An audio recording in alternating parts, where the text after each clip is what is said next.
Good evening, I'm Jeff Glow reporting tonight from Washington, and the nation's capital is preparing for an official farewell to the 41st President George H.W. Bush. The former president died last night at his home in Houston at the age of 94, 7.5 months after his wife Barbara passed away.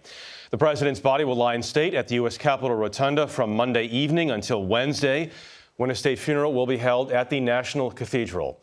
President Trump declared Wednesday a national day of mourning and ordered flags lowered to half-staff for 30 days. Mr. Bush is being remembered for a lifetime of service to his country, from a World War II pilot to a presidency that navigated the end of the Cold War. He wanted Americans, in his words, to be kindler and gentler, 1,000 points of light. We start tonight with Omar Villafranca in Houston. Outside of President George H.W. Bush's Houston home, mourners paid their respects, leaving flowers and hanging an American flag.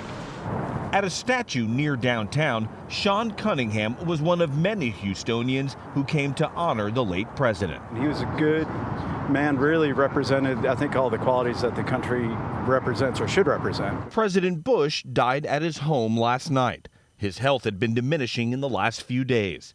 He was surrounded by family. His last words were to his son, former President George W. Bush. They spoke on the phone. The elder Bush told him, "I love you too." He took his last breath at 10:10 p.m. Condolences soon poured in from leaders around the world, from the United Kingdom to the Netherlands and Russia. Bill Clinton, who beat Bush in the 1992 presidential election and later shared a close friendship with him, said, "Few Americans have been or ever will be able to match President Bush's record of service to the United States." Barack Obama wrote, "While our hearts are heavy today, they are also filled with gratitude." The 43rd president, George W. Bush, said in a statement, "George H.W. Bush was a man of the highest character and the best dad a son or daughter could ask for." President Trump praised Bush's character while attending the G20 summit in Argentina. One thing that came through loud and clear, he's very proud of his family and very much loved his family. So he was a terrific guy, and he'll be missed, and he led a full life and a very exemplary life, too, I will say. George H.W. Bush. No place knew that better than his adopted hometown of Houston. But for residents like Mike Peterson, he was simply the president next door. He brought people together. If you were a Democrat or a Republican, it didn't matter. And he brought leadership to both sides of the field.